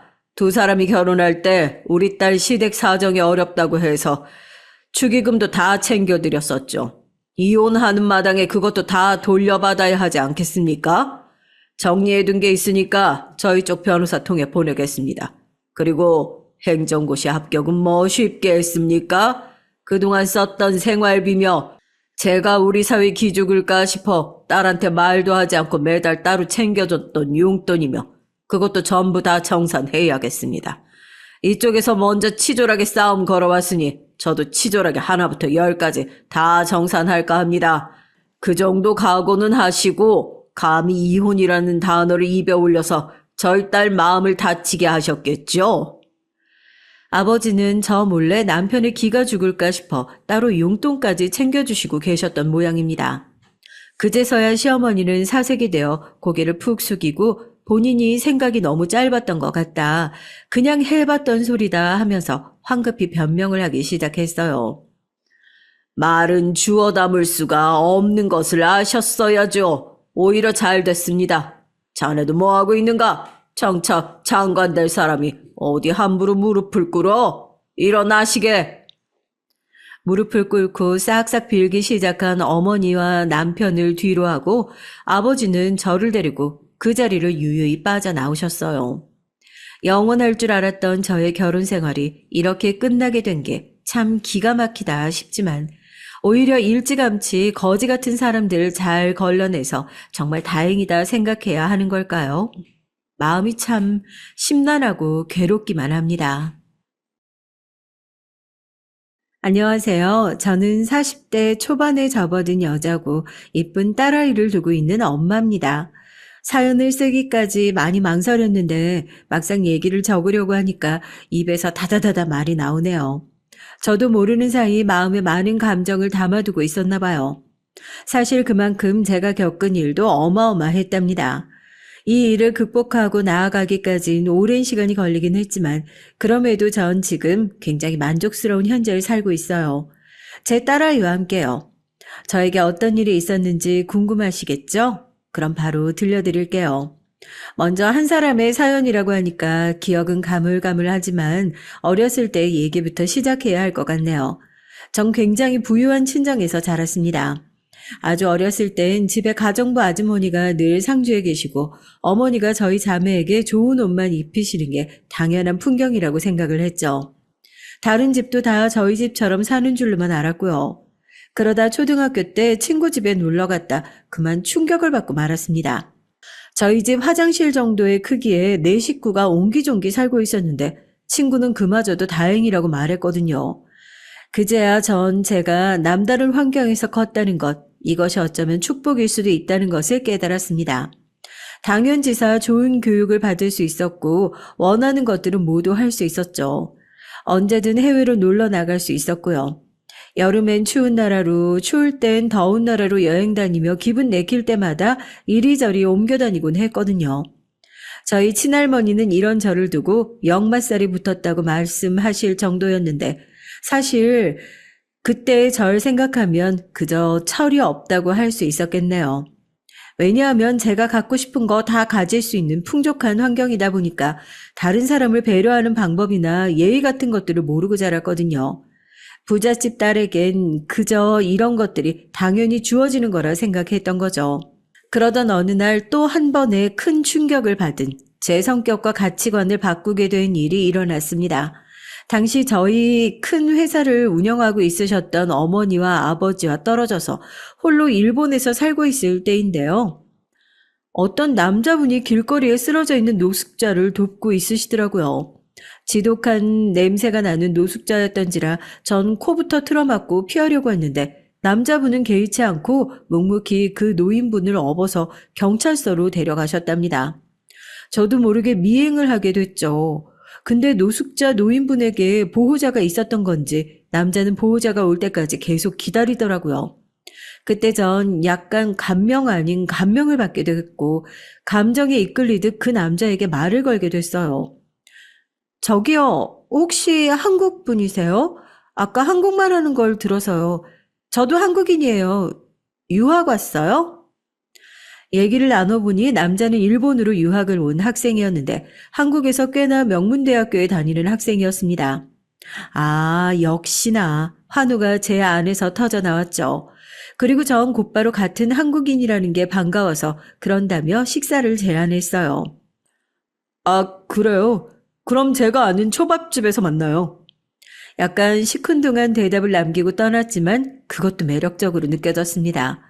늘 원하는 걸 가질 수 있었고 예쁘장한 외모 덕에 사귀어온 남자친구들이 역시 그랬기에 전 이 남자와도 연이 이어질 거라 자신을 했어요. 죄송한데 전 가연 씨에게 딱히 여자로서의 호감은 못 느꼈어요. 오해하게 했다면 죄송합니다. 이런 거절을 받기 전까지요. 하지만 여기서 포기할 제가 아니었습니다. 남자친구를 따라 봉사를 다니기 시작한 거예요. 사실 봉사를 다니면서 정작 제가 많이 변하게 됐는데요. 가장 절실하게 느꼈던 건 제가 모르는 세상이 주변에 널려 있다는 것이었습니다. 그것도 아주 가까이에요. 하루 벌어 하루 먹고 살아가는, 아니 그마저도 할 수 없어 사회의 도움이 필요한 사람들이 세상엔 아주 많았습니다. 전 그것에 일말의 죄책감을 느꼈고 제가 할 수 있는 것들을 하나하나 찾아나가기 시작했어요. 그리고 이건 남자친구가 제게 호감을 느끼게 되는 계기가 되기도 했죠. 저희는 남자친구에서 남편으로 이어지는 과정을 밟아 나갔고 저희 언니를 포함한 가족들은 이 사실을 알고 궁금해했습니다. 뭐 하는 사람인데, 아니 네가 마음에 든다는 거야? 그러니까 평생 여기저기 떠돌며 살던 네가 어딘가에 정착하겠다고? 아유, 난 이 결혼 벌써 말리고 싶다, 엄마. 친정 언니와 엄마는 걱정을, 아버진 진지하게 어떤 점이 좋냐고 남자친구의 커리어, 집안 등을 상세히 물어오셨습니다. 어, 솔직히 모르겠다, 아빠는. 나는 우리 딸이 그래도 우리 집안과 수준이 맞는 집안과 혼인을 했으면 했어. 그래서 나름대로 선자리도 알아보고 있었는데, 너도 알다시피 우리 집안이 보통 집안은 아니지 않냐? 아빠, 그 사람 한 번만 만나주세요. 그럼 아빠도 허락하실 거예요. 분명히, 제발요. 눈물까지 흘리며 애절하게 말해오자 아빠는 그럼 한 번만 만나보시겠다 했지만 여기엔 어떤 확신도 없었습니다. 불안해지기 시작했어요. 친정 가족들과 남자친구가 만나는 당일까지 심장이 미칠 듯이 떨리더라고요. 아빠는 일부러 밖에서 보자고 했습니다. 이유가 왠진 모르겠지만요. 그리고 남자친구와 몇 마디를 나눠보던 아빠께선 나중에 저를 조용히 부르셔선 결혼을 허락하겠다 하셨죠. 다만 내 것인 조건이 있었습니다. 우리 집안의 부유함에 대해 알리지 말라는 것이었어요. 사는 수준이며 땅이며 재산이며 그 모든 것들을요.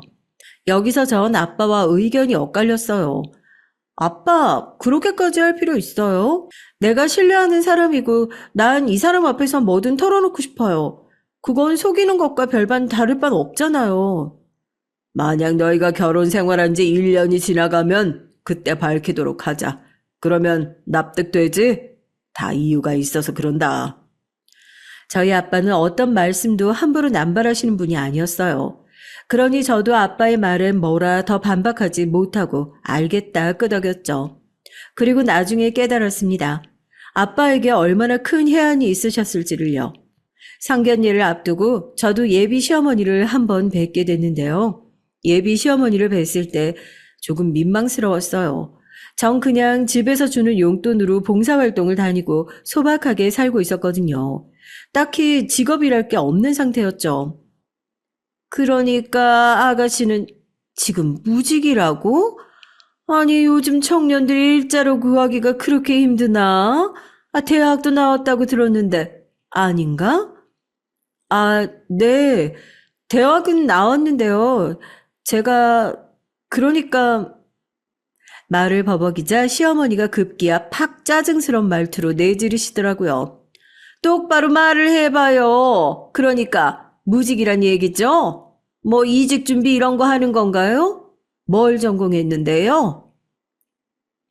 사실 전 한 번도 회사를 다녀본 적이 없었으니 이직 준비는 당연히 아니었고 미술 쪽을 전공하긴 했는데 그마저도 말할 때 괜히 위축이 되더라고요. 남자친구가 옆에서 열심히 변호를 해주긴 했지만 탐탁지 않은 눈길이 그대로 느껴졌습니다. 네, 미리 말해두지만 우리 영호는 어렸을 때부터 유달리 특별하고 귀한 애였어. 어딜 가도 눈에 띄었지. 머리도 총명하고 얼굴도 준수하고 키도 훤칠하니. 그래서 내가 일본으로 유학까지 보내줘가며 공부시킨 거거든. 얘는 될 놈이라서 말이야. 개천에서 난 용이다. 뭐 이런 말 알죠? 우리 영호가 딱 그런 경우야.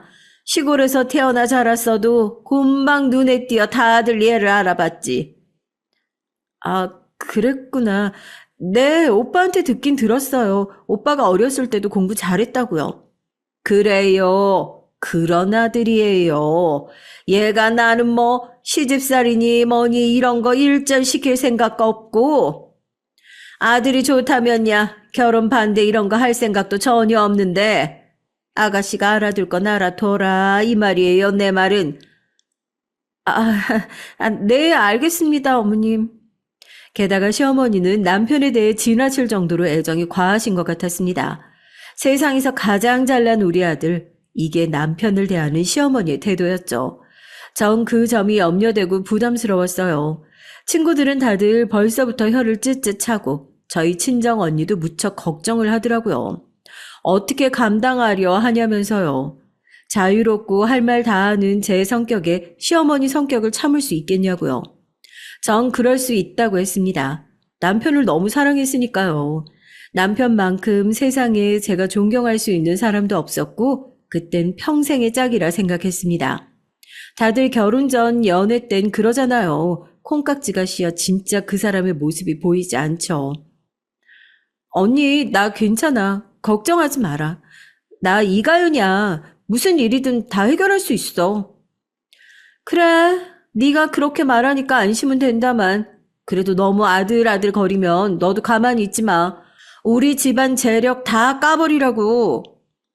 언니에겐 아빠와 한 약속을 말하진 않았고, 전 당연히 오손도손 잘 살 거라 생각했기에 언니가 말한 그런 끔찍한 일은 없을 거라 믿었습니다. 하지만 신혼여행을 다녀온 바로 다음 날부터 악몽이 시작됐죠. 저는 평생의 숙적이라는 말이 이럴 때 쓰는 말이로구나 알게 됐습니다. 시어머니가 갑자기 시아버지와 함께 들어와서 그것도 비밀번호를 치고 들어와서는 시장하다면서 밥 한 끼를 차려내라고 하더라고요. 전 빨래를 하다 너무 놀래서 멍하니 시부모님을 쳐다보고 말았습니다. 아, 뭘 그렇게 보냐? 아니, 시아버지 시장 하시댄다. 이 양반이 글쎄 여기 근처 시장을 갔다가 그만 당이 떨어져서 어지러워서 죽으려고 그래. 뭐라도 내와라. 아유, 나도 그냥 하루 종일 걸었더니 힘들어 죽겠네. 네. 당시 저희 집안 재력 밝힐 수 없어 결혼식도 간소하게 하고 집도 시장 근처의 저렴한 빌라에서 살고 있었는데요. 신혼집이 시어머니 집과 멀지 않다 보니까 이런 일이 생기더라고요. 근데 그보다 더 화가 난 건 다른 부분이었습니다. 어머니 근데 비밀번호 어떻게 하신 거예요? 번호? 우리 아들이 알려주던데. 왜? 너 설마 그런 거 간섭이라고 생각하고 그러는 거냐? 네? 아니요, 그건 아닌데. 그래도 연락이라도 미리 주시고 오셨으면 좋겠어서요. 저도 그래야 좀 더 깔끔한 차림으로 있을 수 있고요. 그래, 그렇기는 하네. 너 입고 있는 거 보니까 너무 추레하다. 얼른 다른 옷으로 바꿔 입고 상도 내오거라. 밖은 왜 이렇게 더운 건지 에어컨도 튼다. 참으로 제멋대로였습니다. 와서 에어컨 틀고 상차리라고 하고 자기 집처럼 드나들며 활보하시더라고요. 거기다 시어머니에 이어 시아버지마저 이걸 말릴 생각이 없으신지 새로 산 소파에 대자로 드러누워 버렸어요. 그러고는 발도 안 씻고 드러누워선 드르렁드르렁 코를 골며 잠들어 버리시더라고요. 황당했습니다. 시어머니는 그래놓고도 이중적인 모습을 보이셨는데요. 시어머니께서 전에 시집살이를 많이 당하셨다고 했어요. 새벽부터 밥을 안 치고 조금만 못해도 주걱으로 얻어맞고 그런 일들 하도 당하다 보니까 자기가 하인인지 며느리인지 나중엔 모를 지경까지 가셨다고요. 그래서 나는 그때 결심을 했지. 며느리가 들어오면 무조건 딸처럼 어여뻐 해줄 거라고. 아무튼 다행이로구나. 난 네가 딸처럼 이쁘다. 얼굴도 허여멀건하고 성격도 싹싹하니 말이야. 아무튼 우리 한 가족으로 앞으로 이렇게 잘 지내보자. 그리고 나 너희 사는 집에 방문하는 건 이번뿐이야. 나 그런 거 절대 질색하는 사람이라고. 네, 어머님. 그렇게 말씀해 주시니까 감사해요. 전 어머님이 하신 말을 철석같이 믿고 있었죠. 자기 입으로 그렇게 말씀하셨는데 설마 안 지키실 리가 없다고 생각했어요.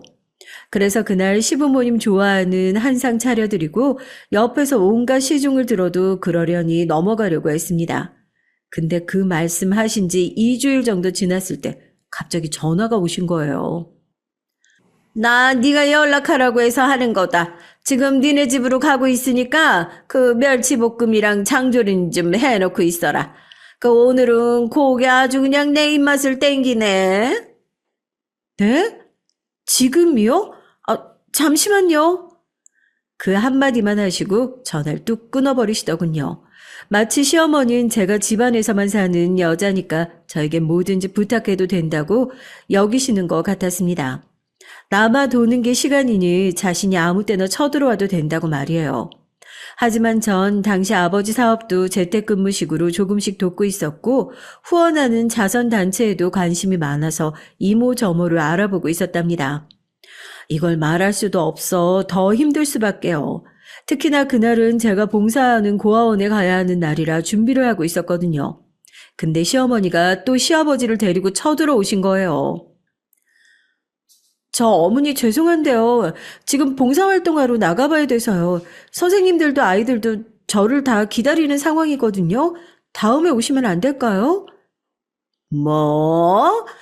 그 고아원 봉사인가, 양로원 봉사인가, 뭐시기. 아니, 넌 그런데 도대체 왜 나가는 거냐? 누가 그런 거 하면 천국에 자리 맡아준대? 아유, 난 그런 거 솔직히 다 가식 같고 싫은데, 아니, 장조림 좀 먹으려고 왔더니만, 며느리가 사정이 있으니 어쩔 수가 없네. 여보, 갑시다. 그래, 어쩔 수 없지. 아이고, 시장에 죽겠네. 시아버지까지 불쾌한 기색으로 헛기침을 하시는데 어이가 없더라고요. 전 일단 이 일은 잊은 채 고아원에서 아이들과 있는 시간에 집중하려고 했지만 계속해서 머리에 떠오르는 건 어쩔 수가 없었어요. 도대체 시어머니는 나를 뭐라고 생각하시는 걸까? 이 의문이 사라지지 않더라고요. 그리고 그 해답을 알게 된 건 얼마 되지 않았을 때였습니다. 남편처럼 일본에서 유학을 하다 눌러 앉아 살고 계시던 남편의 누나 형님이 잠시 한국으로 오셨는데요. 결혼식 때 뵌 적이 있긴 하지만 약간은 어색한 사이여서 더듬더듬 말을 이어나가고 있었죠. 근데 형님이 자신을 어색해하지 말라면서 오랜만에 저에게 한국 구경을 시켜달라고 요청을 하더라고요. 28일이요? 어쩌죠? 그날은 제가 일이 있는 날이라. 일? 올케가 무슨 일? 올케는 일 안 하고 산다던데? 집에서 노는 여자 아니야? 네? 아니, 우리 엄마가 그러던데 올케 어차피 남는 시간이니까 올케랑 서울 구경하고 다니라고. 그래서 난 특별히 올케한테 부탁한 거지. 아, 어머님께서 그렇게 말씀하셨다고요? 열이 확 뻗쳤습니다. 인생에서 화낼 일이 그리 많지 않았던 것 같은데 정말이지 단전 깊은 곳에서부터 화가 올라오더라고요. 나중에 일을 두고 시어머니에게 따질까 하다 일단 남편에게 먼저 얘기를 했는데요. 남편도 당황스러운 반응을 보이더라고요. 자신에겐 제가 천사 같은 며느리라고 했다면서 전혀 그런 말을 하고 있을 줄 몰랐네요. 이게 바로 시어머니의 이중적인 모습이었습니다. 무릎을 탁 치게 됐죠. 속상하기도 하고 서럽기도 해서 저는 그날 남편 몰래 술을 한잔하고 남몰래 친정 언니에게 전화를 해서 마음을 토로했답니다. 내가 이럴 줄 알았어, 정말. 아니, 그 형님이란 여자도 미친 거 아니야? 그렇다고 그런 말을 대놓고 해? 세상에 눈치가 있어, 정말. 나 같으면 하라 등 떠밀어도 못하겠다. 그러니까 언니 난 너무 힘들다. 왜 내가 이런 취급을 받아야 돼? 정말 약속을 깰 수도 없고. 약속? 무슨 약속? 아니야, 아무것도. 언니에겐 아빠와 한 약속을 말하지 못했어요. 입 밖으로 튀어나오고 싶은 마음을 간신히 억눌렀죠. 그리고 그날 이후 시어머니가 저에게 어떤 시선을 갖고 있었는지 알게 된 이상 저도 불편해져서 어색하게 지냈는데요. 어머님도 형님을 통해 무언가를 들으신 건지 저에게 전화 연락도 없고 대면대면하게 구시더라고요. 그러다 형님이 다시 일본으로 돌아가시고 온 가족이 모인 명절날 일이 터지게 됐습니다. 시어머니와 제가 둘이서 전을 부치고 있고 남편은 나가서 시아버님과 얘기를 하고 있던 와중이었는데요. 갑자기 제게 퉁명스럽게 쏘아붙이시더군요. 근데 너는 언제 애기 가질 거냐? 너 애기 계획은 있지? 네가 그렇게 어린 나이도 아닌데 이제 빨리빨리 준비해야지. 갑자기 아기 얘기라니 약간 황당했죠. 게다가 전 남편과 한 약속이 있었습니다. 신혼생활을 1년 정도 즐기다 아이를 갖기로요. 남편이 전달한 줄 알았는데 안 했다는 것에 2번 놀랐죠. 어머님, 저희는 1년 후 천천히 준비하기로 해서요. 걱정 너무 안 하셔도 돼요. 저희가 알아서 할게요. 뭘 알아서 해. 요즘 난임 부부가 얼마나 많은 줄 알아? 전에 TV 보니까 난임으로 고생해서 세상에 돈을 몇 천만 원씩 처바르고 그런다더라. 너도 한 살이라도 어릴 때 준비해야지. 나는 우리 손주 꼭 보고 싶은 사람이다. 우리 집안의 대를 이을 씨는 있어야 한다고. 네, 어머니. 무슨 말인지 알겠는데요. 이건 남편과 합의된 얘기예요. 저도 모르게 날석의 말이 나갔는데 그때 남편과 시아버지가 함께 부엌으로 들어왔습니다. 왜 부엌이 소란스러워? 아니, 그게 아니고, 당신 며느리가 아기를 늦게 갖겠다잖아요. 세상에, 우리 영희도 결혼을 못하고 있어서 손주 볼 일이 없는데, 지금 얘네까지 이러니까 정말 돌아버리겠네요. 당신 뭐라고 말 좀 해봐요. 아이를 늦게 갖는다니, 그 참말이야? 시아버지의 표정이 단박에 굳었고, 여기서 저를 변호했어야 할 남편도 어쩔 줄을 모르고 눈치만 보고 있었습니다. 어찌나 밉든지 남편을 노려보며 눈짓을 보냈지만 남편은 조용히 외면해버렸어요. 시아버진 처음으로 무섭게 위압적인 어투로 말씀하셨습니다. 내가 다시 말하는데 우리 집안은 이런 쪽에선 무척이나 강경하다. 애기 없이 사는 부부들도 있다고 하던데 우린 절대 안 돼. 늦게 낳겠다는 말도 싹 집어쳐라. 그래, 네 시아버지 말씀 틀린 거 하나 없어. 그리고 네가 무슨 할 일이 그렇게 많다고 애를 늦게 가져? 신혼을 즐긴다고? 참나, 사실상 즐기는 건 네가 즐기지. 영호 혼자 외벌이 하느라 얼마나 힘들어하는데. 너는 네 남편 얼굴도 안 보니? 지금 얼굴 반쪽이 되어가는 것 좀 봐라. 다크서클에 주름도 생기고, 아이고, 이래서 여자를 잘 들여야 되는데, 내가 너한테 드리는 정성만큼 네 남편 좀 챙겨봐라. 내가 너 시집살이를 시키니, 뭘 시키니, 응? 집에서 아무것도 안 하는 여자의 며느리로 받아주고 그저 살갑게만 대해주는데, 너 뭐 느끼는 거 없니? 이건 마치 제가 죄인이 되는 듯한 분위기더라고요. 전 집에서 하는 거 없이 탱자탱자 놀고 있고 남편 혼자 뼈 빠지게 고생하느라 죽어가는. 그리고 아내로서 전 그걸 그저 지켜보는 그런 모양새요. 근데 실상은 그렇지 않았거든요. 남편이 다니는 회사는 업무는 많은 회사였지만 다닌 지 오래되어 적응이 된 상태였고 딱히 저에게 힘들단 말을 한 적도 없었어요. 그리고 저요? 저 역시 일을 도우며 나름의 돈벌이를 하고 있었죠. 사실상 돈을 벌 필요가 전혀 없었지만요. 이 모든 말을 다 내뱉어서 억울함을 토로하고 싶었습니다. 마음 같아서는요. 하지만 전 아버지와 한 약속이 있으니 간신히 진정시키고 다르게 말을 바꿨습니다. 어머님, 아버님, 저 일 구했어요. 뭐? 네가 일을 구했다고? 무슨 일인데? 집에서 하는 일인데 어느 정도 수입 들어와요. 집에서 일을 한다고? 네가? 얼마나 버는데? 한 200 정도요. 돈을 번다고 하자 시어머니의 표정이 바로 환해지셨습니다. 근데 얼마나 버는지 물으실지 몰랐기에 말을 버벅거리다가 200이라고 말씀을 드렸더니 다시 어두워지더라고요. 한숨을 푹 쉬셨습니다. 아이고, 그까짓 200. 이거 요즘 편의점 알바에도 버는 돈 아니냐? 그래, 그래도 뭐 번다니까 용하네. 장하네, 장해. 알겠다. 시어머니는 알겠다며 대화를 마무리했어요. 제가 돈을 벌고 있고 남편 등골만 빼먹으며 사는 줄 알았는데 일을 한다고 하니까 약간은 주춤하신 듯 했죠. 그러나 시아버지의 임신에 대한 재촉은 계속됐습니다. 한 번씩 저에게 전화해서 소식이 없냐 떠보시듯 물어보시곤 하셨으니까요.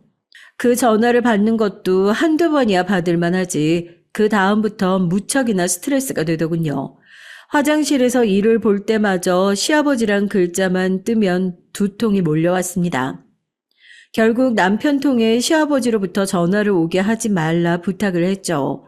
남편도 아이는 아직 경제적으로 부담스럽다며 어찌저찌 시아버지에게 의견을 말한 모양이었고요. 그 후로 조금 숨통이 트였습니다. 시어머니 역시 제가 일을 한다고 하니까 그 시간은 피해서 전화를 하곤 하셨고요. 그런데 남편이 그때 시어머니에게 한 말을 되짚으며 이런 말을 하더라고요. 지금 생각해보면 이때 남편이 한 말은 약간 묘했습니다. 남편의 성격을 파악할 수 있는 말이었는데 당시에 넘겨버리고 말았죠. 근데 당신 일을 구했어? 난 당신이 일하는 줄 몰랐네. 어쨌든 난 당신이 일한다니까 솔직히 너무 좋다. 나 혼자 일해서 버는 돈으로 부족했는데 이젠 이직도 퇴사도 편하게 할 수 있겠어. 당신이 번 돈도 우리 생활비로 팍팍 쓰고. 내가 번 돈은 우리 애기 위해서 저금하고 있었어. 그리고 앞으로도 그럴 거고. 재택 아르바이트인데 뭐 번역만 해서 보내주면 된다길래 하기로 했거든. 근데 무슨 퇴사를? 자기 퇴사할 거야? 어, 지금 다니는 회사가 나랑 잘 안 맞거든. 그래서 퇴사하려고. 근데 생활비로 안 쓰겠다고? 아니, 무슨 저금을 해? 저금해야지, 아기 낳을 거면. 여보, 답답한 소리 좀 하지 마. 무슨 저금 같은 걸 해, 요즘 시대에. 남편과 이 일로 갈등이 있었어요. 결국 남편이 제 설득에 넘어가긴 했지만 남편은 자기 일이 무척 힘들어서 뭐라도 소비하며 보상받고 싶다고 징징거리더라고요. 너무 힘들어, 여보. 진짜 지친다. 그 말을 듣는 순간 전 남편이 인내심이 강한 사람인 줄로만 알았는데 퇴사를 결심했을 정도면 어느 정도일까 싶더라고요. 괜스레 미안해졌습니다. 그래서 맛있는 저녁도 만들어주고 봉사활동으로 바쁜 와중 틈틈이 남편 선물도 챙겨줬어요. 근데 남편은 한 번에 회사를 옮긴 후에도 또 두 번을 더 옮겼습니다. 같은 디지털 단지 내에서 회사를 두세 번을 옮겼으니 이젠 좀 그만 옮겼으면 좋겠는데 계속 같이 일하는 직원들 상사 욕만 늘어놓더라고요. 아, 이번에도 정말 싫다. 난 사람들이 징글징글해. 아무래도 내 마음 알아주는 건 우리 자기밖에 없는 것 같아. 남편은 꼭 이런 말을 하며 제게 기대려 했는데 자꾸 그러니까 저도 남편에게 슬슬 질리더라고요. 시어머니는 자꾸 남편 챙기란 말을 반복하고요. 그러던 중 저희에겐 이쁜 딸아이가 들어섰는데요. 사실상 신혼 1년을 다 즐기지 못하고 가진 아이였는데 서운할 만도 했지만 초음파로 아이를 보니까 축복 그 자체였습니다. 남편은 이에 뛸 듯이 기뻐하며 딸인지 아들인지 궁금하단 말을 늘어놓고요. 근데 시어머니와 시아버진 여기서 또 이중적인 모습을 보이셨답니다. 나는 딸이건 아들인 건 다 상관없는데 네 시아버지가 아들이었으면 좋겠다고 그러더구나. 딸아들 다 귀한 손주인데 그래도 네 시애미 말 들어보면 아들을 더 원하는 것 같더구나. 우리 영호 닮은 아들. 그럼 더 똑똑하겠지. 여기에다 형님까지 일본에서 국제전화를 걸어와서 한마디를 얹으시더라고요. 처음엔 제게 필요한 게 뭐 없는지 여기서라도 사서 보내주겠다고 하셨어요.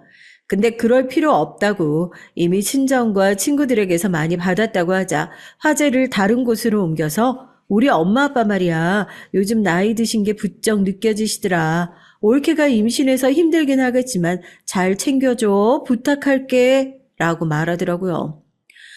아, 네 형님 제가 아무래도 잘 챙겨드리고 있어요. 그래? 엄마 말로는 잘 모르겠는데. 아니다. 내가 괜히 또 분란 만들 소리 했네. 아무튼 옳게 임신 축하하고 몸조리 잘해. 전화를 끊으며 든 생각은 형님이랑은 정말 다시 마주치고 싶지 않았습니다. 어쩜 식구가 이렇게나 비슷한 모양새일까요? 임산부에게 전화해서 하는 소리가 자기 부모님 챙기라니요. 그렇게 걱정되면 효녀인 자신이 챙기는 게 맞지 않나요? 기가 차서 한숨이 나왔습니다. 그러다 전 출산을 하고서 약간의 대접을 받게 됐는데요. 딸이라서 실망한 눈치시긴 했지만 그래도 손주를 낳아줬다는 것에 고마운지 시부모님은 무척이나 기뻐하셨어요. 하기야 신혼 1년도 못 즐기고 일찍 이 임신을 해버렸으니까 그리고 우리 딸이 복덩이인지 남편도 아주 좋은 회사에 이직하게 됐습니다. 나 사실 이 회사 이력서 넣으면서 절대 안 뽑힐 거라고 생각했거든? 근데 된 거야. 세상에, 이게 무슨 일인지 몰라. 다만 그 회사의 이름을 듣고 전 깜짝 놀라고 말았죠. 남편이 이직한 회사가 바로 저희 아빠가 대주주로 있는 회사였거든요. 설마 설마 했는데 놀라운 우연에 순간 말을 잃었습니다. 근데 이때 남편에게 전 집안 형편도 아버지가 대주주로 있다는 사실도 밝히지 않았어요. 아버지와 약속한 기한은 끝났지만 왜였을까요? 일단은 좀 더 시간을 가져보자. 이 시댁 식구들이 정상적인 사람들은 아니니까 좀 더 차근히 신뢰를 쌓고 말하자. 그래도 늦지 않아. 전 속으로 절대 들리지 않을 이런 다짐을 하고는 그저 축하한다며 소소한 파티만을 열어줬어요. 남편은 새로운 회사에 이직을 하고서 그야말로 아주 난리가 났고요. 어깨에 뽕이 잔뜩 들어가서는 어디 가서 묻지 않아도 자기가 어느 회사를 다니는지 먼저 말을 꺼내고 다니더라고요. 명함도 꼭 들고 다니고요. 평소 남에게 관심도 없던 사람이 괜히 동창회에 나가기도 하고 명품 시계를 사기도 하고요. 한마디로 자신에게 아낌없이 소비를 하더라고요. 내가 이런 회사를 다니는데 이 정도는 차 줘야 기가 살지, 안 그래? 우리 딸 서유리도 아빠가 이런 데 다니는데 얼마나 자랑스러워하겠어. 그지 서유라? 사실 남편은 이직을 하고 난 이후 말만 번지르르 하지 딸에게 보내는 관심도 저에게 보내는 애정도 무척이나 빈약해졌습니다. 출장이 있다며 집에 안 들어오는 날도 수두룩했고요. 평생을 외박이라고는 모르던 사람이 갑자기 출장에 야근에 조금씩 수상쩍더라고요. 물론 이때까지만 해도 전 시댁에 정신이 팔려서 전혀 눈치채지 못했습니다. 왜냐하면 시어머니께서 아들이 좋은 회사로 이직했다고 하니까 갑자기 무력이 생기신 건지 하나씩 요구를 하기 시작했거든요.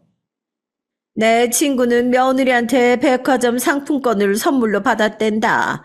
거기다 내년엔 해외여행도 공짜로 간다고 하더라고. 하와이인가 발리인가 아무튼 이름도 어렵다. 거기로 가족여행을 간다고 했대. 나도 그런데 한번 가보고 죽는 게 소원인데 어찌나 부러운지. 아유, 애초에 난 그런 걸 기대하면 안 되는데 주변에서 그런 소리들이 들려오니까 자꾸 사람 마음이 이상해진다. 이러시면서 한숨을 푹 쉬는데 이건 대놓고 요구하는 것과 다름없잖아요. 어머님, 저희도 보내드리고 싶은데 지금 여유가 없어서요. 저희 딸도 아직 어리고 어딜 갈 만한 형편이 안 돼요. 좀 시간적으로 여유 생기면 모시고 갈게요. 그래, 뭐 네가 못 보내준다고 하니 어쩌겠니? 내 딸한테 부탁해 봐야지. 근데 걔가 보내줄런지 모르겠다. 걔도 지 사는 거에만 신경 쓰지. 애미는 내 팽개친 지 오래라. 내 신세가 이런다 정말. 아유. 그러고서 눈물을 뚝뚝 흘리는데 실로 당황스러웠죠. 거기다 시아버지 역시 옆에서 거드는데 죽는 줄 알았습니다. 가시방석에 앉은 듯 쩔쩔매다 집으로 돌아왔죠. 여기서 끝난 줄 알았어요. 근데 이 해외여행 얘기는 여기서 끝나지 않고 계속됐습니다. 형님까지 전화가 와서는 화를 돋구더라고요. 형님, 저희 딸 어린 거 아시잖아요. 저도 계속 이러시니까 스트레스 받아요. 아니, 옳게. 솔직히 말하지 그래? 돈 아까운 거 아니야? 우리 엄마 아빠까지 챙기기에는? 이래놓고 올케네 친정에 막 퍼주고 여행 보내주고 그랬던 거 아니야? 안 봐도 비디오지 뭐. 이래서 며느리는 남이란 얘기가 나오는 거야. 형님, 말 조심하세요. 형님이 제가 저희 친정만 챙겨주는 거 보기라도 하셨어요? 이제 그만하세요. 순간적으로 시부모님에게 쌓인 스트레스가 형님에게로 터졌고 말싸움이 생기고 말았습니다. 그런데 이런 상황에서 남편이 제가 생각지 못한 방향으로 말을 틀게 되면서 저만 이상한 며느리가 되고 말았죠. 너무 어이가 없어서 뒷골이 당겨지는 느낌이었습니다. 엄마 해외여행이요? 보내드려야죠. 어디로 가신다고요? 괌으로 보내드릴게요. 뭐 어려워요, 그게. 좋은 회사 다니는 아들이 있는데. 역시 우리 아들이다. 고맙네, 엄마가. 엄마는 며느리가 안 된다고 해서 실망하고 있었거든. 이 사람이 그렇게 말했다고요? 괜한 소리를 했네요. 당신은 왜 그런 소리를 해서 엄마 실망시켜드려? 그러면서 남편은 곧바로 티켓을 끊어주겠다며 컴퓨터를 켜는데 시부모니 곧바로 저를 노려보는 게 느껴졌습니다. 제가 딸을 돌보느라 남편은 외벌이었고 아무리 좋은 회사라지만 세 식구 살기에 월급이 그리 많지 않았거든요. 거기다 저와 상의도 안 하고 시부모님 앞에서 절 탓하는 것이 무슨 행동인가요? 원망스러웠습니다. 시부모님이 가시고 남편과는 대판 싸웠어요. 남편은 우리 부모에게 내 돈으로 효도하겠다는데 뭔 상관이냐고 말을 하더군요. 엄연히 말하면 저희 식구의 돈인데 그 생각은 남편의 머릿속에 없는 것 같았습니다. 당신처럼 편하게 집에서 애나 보면 모르겠지만 나처럼 밖에서 일하는 사람들은 일에도 치이고 사람에게도 치이고 스트레스가 상당하다고. 그래도 가족 먹여 살리겠다고 돈 버는데 나한테 감사해 하지는 못할 망정 어디서 큰 소리야? 내가 이 돈도 못 써? 우리 부모한테? 당신 전부터 우리 엄마 아빠한테 함부로 구는 것 같은데 앞으로 처신 똑바로 해. 적어도 우리 엄마 섭섭하게 하지 말라고. 뭐라고? 당신이야말로 정말 변했어. 어떻게 그렇게 말하니? 그 회사 들어간 후 사람이 완전 180도 돌변한 것 같아. 무슨 당신이 대단한 성공이라도 한 마냥 나는 집사람, 애 보는 사람 취급하고 당신은 사람을 아주 깔보고 있잖아. 나도 재택 아르바이트 하면서 생활비 돈 보탰고 이 집안의 집안일 다 내가 하고 있어. 애도 내가 키우고 있고. 그건 네가 하는 게 당연하지. 돈 버는데 그럼 애 보는 것까지 내가 하리? 남편과의 말싸움은 도무지 종결이 날 기미가 보이지 않아 제가 먼저 문을 닫고 들어가 버렸습니다. 그렇게 각방을 쓰며 냉전을 이어가게 됐죠. 그런데 어느 날 제 인생을 진창으로 처박는 일이 일어났습니다. 낮에 애를 보다 잠시 한숨을 돌리려고 핸드폰을 켰는데 약간 소름이 돋았어요. 남편이 평소에 넷플릭스 서비스를 자주 이용하는데 거기에 프로필이 하나 더 추가가 되어 있더라고요. 여자 이름이었습니다.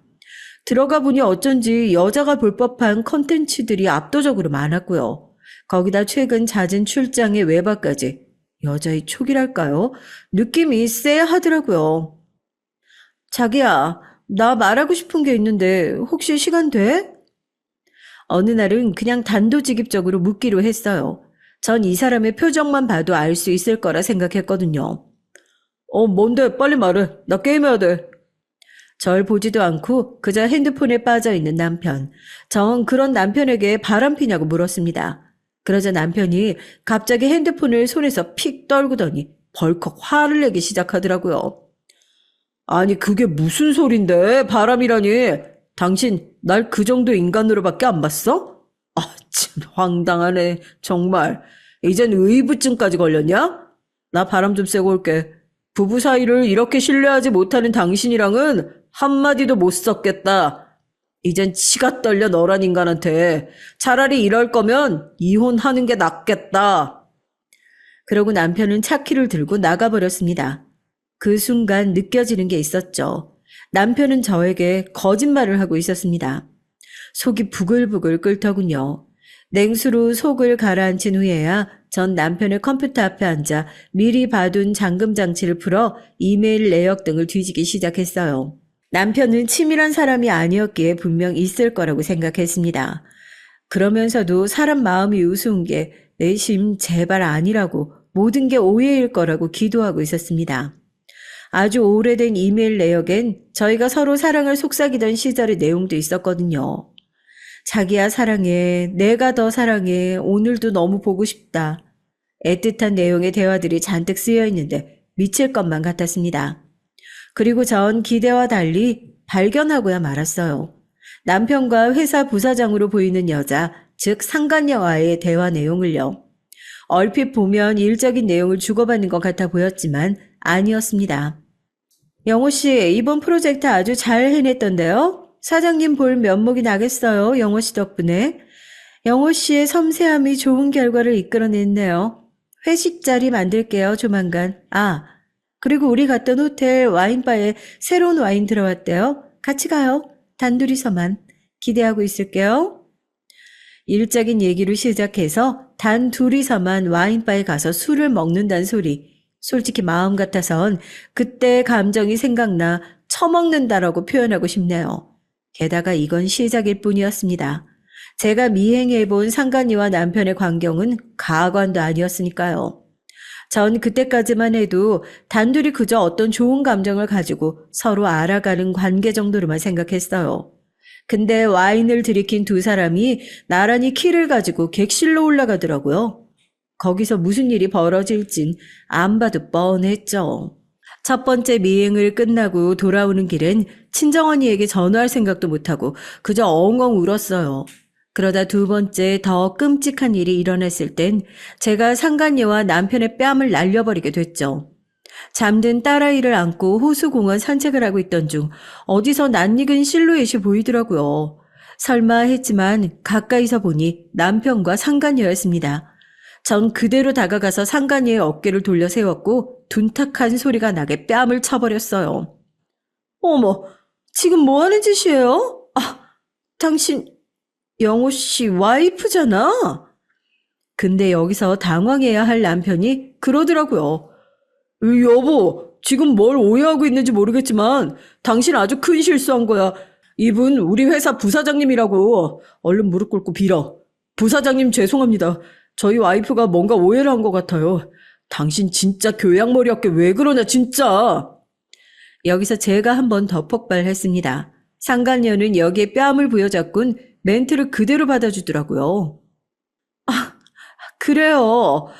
전 일 얘기 참 영호 씨와 얘기를 나누고 있었던 거였고요. 좀 무리한 행동 하신 것 같네요. 일단 두 분이서 잘 풀고, 영호 씨, 저랑 내일 회사에서 마저 얘기 나눠요. 웃기지도 않는 뽕짝이었죠.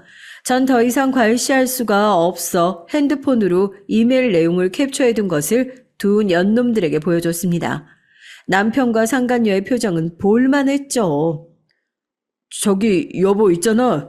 내가 그러니까 남편이 어물쩡거리는 사이 전 이제 손을 들어 남편의 뺨을 거세게 내리쳤어요. 집에 들어오지 말라는 말과 함께요. 남편을 두고 집으로 돌아오는데 눈물이 비 오듯 줄줄 흘러내리더라고요. 어떻게 집 근처 공원에서 바람을 필 생각을 했을까요? 그것도 저렇게 떳떳이 말이죠. 제가 볼 수도 있다는 생각조차 없었던 걸까요? 남편은 집으로 돌아와 정말 아주 잠깐 사이에 벌어진 일이고 다신 이런 일 없을 거니까 한 번만 넘어가 달라고 하더군요. 치사하게 서유리까지 걸고 넘어가더라고요. 자기는 우리 애를 아빠 없는 애로 키울 수 없다나요? 그걸 생각했던 인간이 그런 짓을 해? 무슨 말을 해도 당신은 씻을 수 없는 죄를 졌어. 이메일 내역 보니까 이미 내가 서유리 낳고 얼마 안 됐을 때부터 바람피고 있었던데? 어떻게 그럴 수가 있니? 넌 이미 끝났어. 빌 생각도 하지 마. 다 역겨우니까. 네 숨소리도 듣기 싫고 목소린 더더욱 듣기 싫어. 가서 네 엄마랑 평생 잘 살아봐. 여보, 나도 왜 그랬는지 모르겠다니까. 사람이 다 실수 한 번씩은 할 수 있는 거 아니야. 너는 왜 그렇게 인정머리가 없냐? 그래, 이왕 잘 됐다. 나도 능력 없는 너랑은 못 살겠어. 아까 그 여자 봤지? 너보다 훨씬 능력 있고 이쁜 거. 난 그 여자랑 살란다. 나중에 남편은 외려 더 뻔뻔해진 태도로 나왔습니다. 일에서 바람핀 놈들이 무섭나 봐요. 너무 화가 나서 아이를 데리고 친정에 갔는데 어머니와 아버지는 저를 보자마자 순간적으로 너무 놀라셨습니다. 너 왜 이렇게 살이 빠진 거니? 며칠 굶은 애 같다. 왜 그래? 무슨 일 있는 거야? 저도 몰랐지만 제가 그 사이 살이 많이 빠졌나 봐요. 출산 후 애 키우느라 살이 쪄도 모자를 파네 말이죠. 정신적인 충격이 상당했던 듯 합니다. 다정스레 물어오는 엄마의 말에 전 그만 아기를 안은 채로 오열을 하고 말았어요. 늘 씩씩하던 딸이 오열하는 모습을 보니까 친정 부모님 언니 다 너무 놀라서 말을 잇지 못했습니다. 왜 그래 너? 말을 해야 알지. 말해봐. 가연아, 언니, 엄마, 아빠, 나 못 살겠어. 살기 싫어. 나 정말 너무 억울해. 흐느끼며 한 글자씩 내뱉으니 그제야 부모님은 이게 남편과 관련된 일이란 걸 눈치채신 것 같았습니다. 그리고선 차분히 제 얘기를 내뱉고 나선 다 들으신 부모님께서 조심스럽게 이혼을 권하셨어요. 부모님 입장에선 제가 손해볼 일이 전혀 없다고 판단하시는 것 같았습니다. 요즘은 이혼이 흠도 아닌 시대이고 딸아이 양육도 도와주겠다고요. 친정 언니도 울면서 제발 이혼하라 말했고요. 언니 입장에서도 제가 많이 안쓰러웠던 것이었습니다. 저 역시 가족의 말을 듣고 깊은 생각에 잠기게 됐습니다. 그런데 불현듯 이렇게 끝나는 것은 너무 억울하다는 생각이 들더라고요. 이혼해주면 남편은 회사의 부사장과 바로 살림을 합쳐 살 것일 텐데요. 엄마, 아빠, 나 이렇게 못 끝내요. 소송하고 위자료 받는 걸로 마음에 차지 않아. 나와 딸 버린 그놈 자식 정신 차리게 해줄 거예요. 근데 이 계획엔 아빠 도움이 필요해요. 네가 뭘 하려거든 도와주마. 아빠는 우리 딸 눈에 눈물 나게 한 인간 절대 용서 못해. 아빠의 도움을 약속받은 전 곧바로 남편에게 전화를 했고 시댁에서 만나자고 했어요. 근데 예상치 못한 상황이 시댁에서 펼쳐지고 있었습니다. 바로 남편과 상간녀, 시어머니 세 사람이 온화한 웃음을 지으면서 다과상을 놓고 앉아있더라고요. 마치 절 기다렸다는 듯이요. 시어머니는 저를 흘끗 보더니 평생 잊을 수 없는 말을 각인시켰습니다. 자, 내가 이제부터 할 말 잘 들어라. 너도 알겠지만 우리 아들이 새로운 며느리를 데리고 들어왔어. 여러모로 너와는 다르지. 그러니까 능력 없는 넌 조용히 꺼져 주라. 우리 아들을 위해서 말이야. 그리고 서유리 아이도 우리가 키울 테니까 너 혼자 조용히 짐만 싸서 떠나면 된다. 어차피 경제적 능력도 없을 텐데 네가 어떻게 아이를 키우겠니? 아무튼 그렇게 알고 서류에 도장 찍어. 말 다 끝나셨나요? 너 지금 웃는 거니? 네, 우스워서요. 부사장님과 제 남편, 아니 전 남편의 사랑이 무척 애틋해 보이는 게 놀랍네요. 애 있으면서 불륜한 주제에 양심도 없이 말이죠. 뭐야? 어디서 이 거지 같은 게. 그나저나 부사장님, 저희 아빠 이름 모르시죠? 제가 알려드리려고요. 제 아빠 성함, 이자, 윤자, 성자입니다. 제가 아빠의 이름을 밝히자 상간녀의 입술이 푸르르 떨리기 시작했습니다. 믿을 수 없다는 듯, 네? 지금 누구시라고요? 라며 계속해서 되묻더라고요. 남편은 왜 그러냐며 의아한 얼굴이었고 그럴 수밖에요. 남편은 몰라도 부사장 정도의 위치라면 아빠를 모를 리가 없었습니다. 그제야 전 그토록 묵혀왔던 비밀을 시원스럽게 터뜨렸어요. 이 순간이 얼마나 시원했는지 몰라요. 멍청한 놈아, 우리 아빠가 그 회사 대주주야. 네가 다니는 회사 그것도 모르고 뻐기고 다녔니? 내 눈에 네가 얼마나 한심해 보였겠어. 뭐라고? 정말이야? 맞아요. 그분이 대주주신데. 아니, 이게 어떻게 된 일이에요, 영호 씨? 당신 모르고 있었어요?